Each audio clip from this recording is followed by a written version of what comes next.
Yo, what's up, gang? Yeah. Brow, come here. Yeah. I ain't your ordinary hustler. Keep it silence till the goal achieved. Front runner for my team, I do this for my family. Woke up thinking about my daughter being stolen. Got a lawyer, ain't no help inside my corner. I'm gonna do it by my lonely. Today I wanted to talk to y'all about gaining wisdom. She was made by God. She's beautiful. She wisdom. She knowledge. She understanding. The reason gaining wisdom is so important is because it's literally paying attention to everything that you're doing right now in the present. So what I mean by that is the fact that everybody in the world is in a loop. You know, they're stuck doing the same thing over and over and over and over and over and over. Glitch. It's a simulation, you guys. So yesterday you woke up, and what did you do different that you did today? The truth.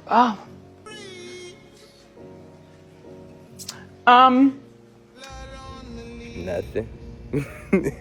You probably did the exact same thing. That's the point that I'm making, is the fact that when you gain wisdom, you step out of that box. You step out of that loop to find out what's on the other side. So most of us are focused on, dang, I got to go to work tomorrow. Dang, I got to go pick up my kids or whatever. But what about right now? It wants to get out, wants to walk around.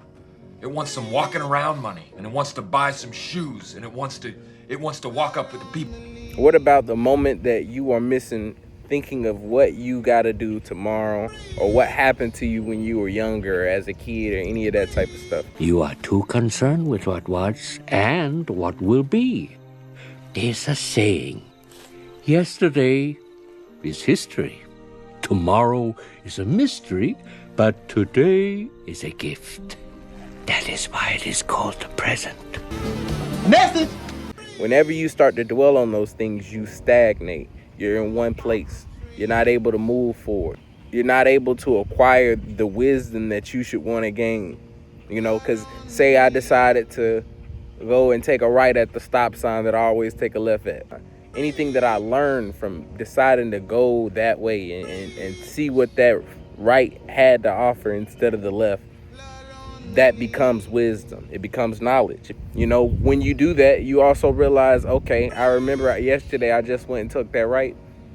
I know how long it took for me to get back to where I needed to go. So it was only about 10 minutes. So guess what?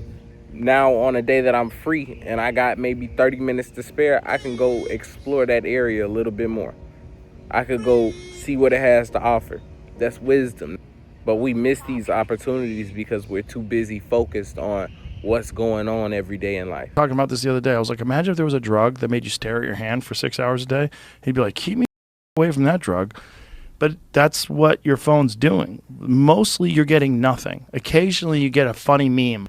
Now, I will say this, with them decisions that you make in terms of taking a right at the stop sign or whatever, you need discernment. Because I'm not telling you to go quit your job and then go sell toothpicks. You can be whatever you want when you grow up. I want to be a brick wall when I grow up. Oh, Jimmy, you can't be. Yes, I can. Wall. Jimmy, that's what I want to be. Just a big brick wall. I'm gonna. Yes, I can. I'm gonna do it. You can't. I'm gonna do it. Get out of my classroom. You stupid. You just stupid. Leave. Go. It's like talking to a brick wall. No. That's not really good judgment right there. That's not really the best option. But I just want to talk about some steps on how you can gain wisdom every day in life. The first thing I'd have to tell you would be, ooh, man, things just trying to get in my way. The first thing I'd have to tell you is learn from your mistakes. See, every new opportunity is not going to always be a good one. What? Man, these mosquitoes ain't no joke. I ain't no joke. I used to let the mic smoke. Now I slam it when I'm done and make sure it's broke. You know, and this was an opportunity for me. I said, let me go pop outside. And guess what? I'm getting bit up by mosquitoes. And it's windy. Things just getting in the way to me. The mistake was coming out here not prepared for all the mosquitoes and stuff. Tomorrow, maybe I'll be more prepared or any of this type of stuff. But so what? You know, I got to enjoy myself. I got to do what I needed to do. So you made it through. But one thing, and this is part of my step one, was the fact that even if it doesn't work out, you made it through. So I'm gonna make it through, obviously getting bit by mosquitoes, unless I'm over here getting bit by... I think I had too much Hennessy, man. This Hennessy getting to me. These ones that had Ebola and malaria and all that type of stuff, then pray for me. But since I'm able to make it through these situations, I learned from it. So I gained wisdom coming out here. And now I have to actually process this the next time I think about coming out here. The second one would be to be still.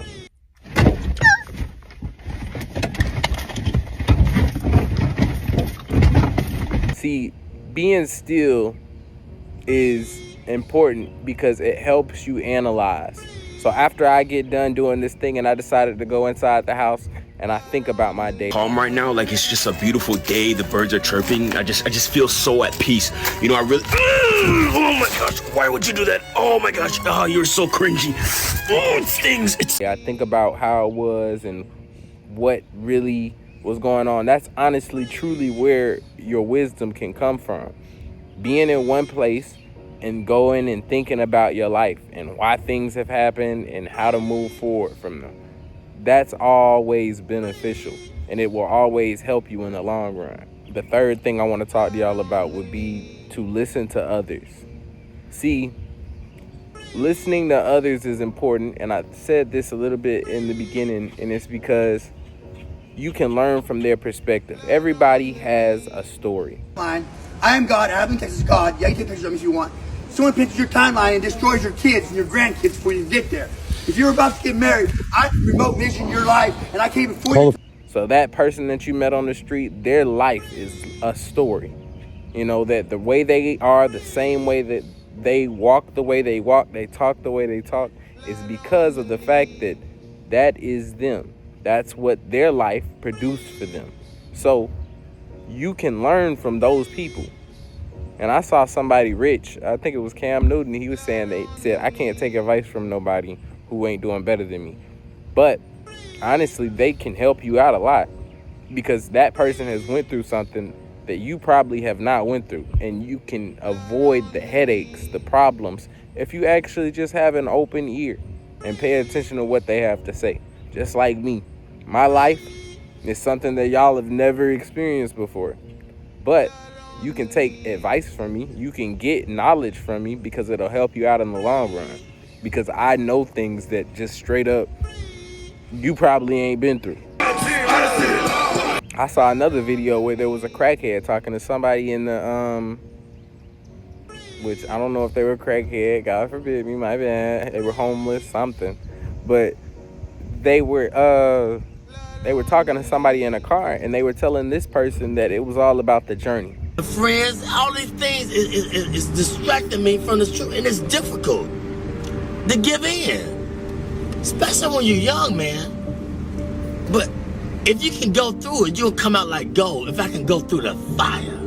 So wherever you're going in your life, you know, if you're young, if you're trying to get somewhere in your life, you got to realize that it is all about the journey of your life. It's all about where you're going. You can't be stressed over when it's going to happen or whatever, when you can make the best out of what's happening right now for you. The fact you can say you're alive and go do whatever you want to, make the best out of it. The only people I truly can say that you can't take advice from are people that are deceivers.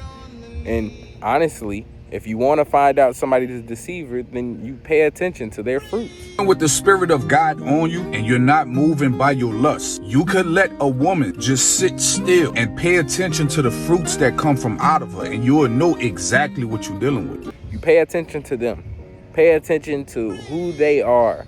You know, what they experience in their life. If they're trying to give you relationship advice and they're saying this is what they do, but then you notice that their relationships are not the best. I just think you should just start investing. Like, one of my friends, he had invested some stuff in some stocks, and he had made like $40,000 like 2 days. You know what I'm saying? And I was thinking about investing in like a house, buying a house like 2 years ago. I would have made like 100,000. Then you have to observe these things first, and you have to then make your decision like, nah, I'm not going to take that advice from you, gang. But that's wisdom. You're gaining wisdom just from expressing that. How you doing? Trust your intuition when you come across people like that, because that also helps out with people who are just trying to deceive you. The fourth thing I'm going to tell you, be open-minded. See, if you don't have an open mind, you'll be closed-minded. So you're not open to critique. You're not open to people pointing you in the correct direction of the ways you should be going. And when you are like that, you become prideful, you become stubborn, and you can walk yourself straight into a ditch. Crash into a ditch, just playing. You know, like you can straight up crash just because you didn't want to take advice from others.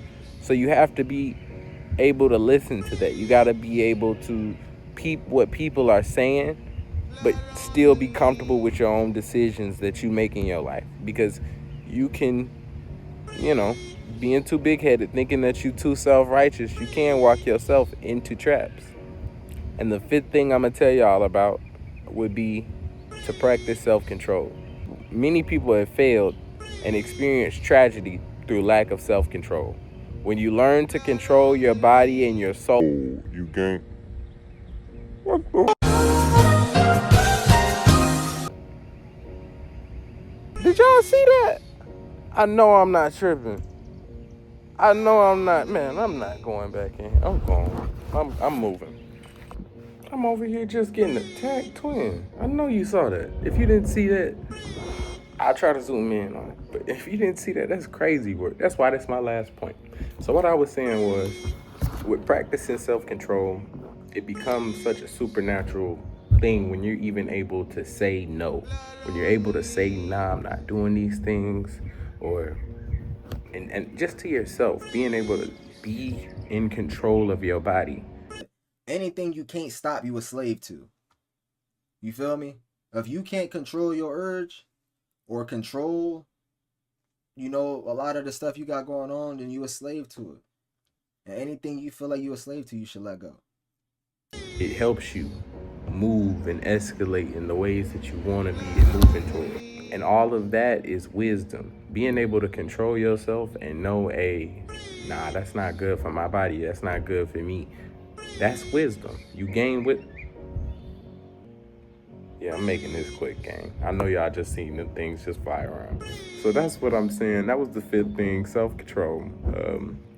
Y'all POP, hold it down. And I hope this helped y'all to whatever it could.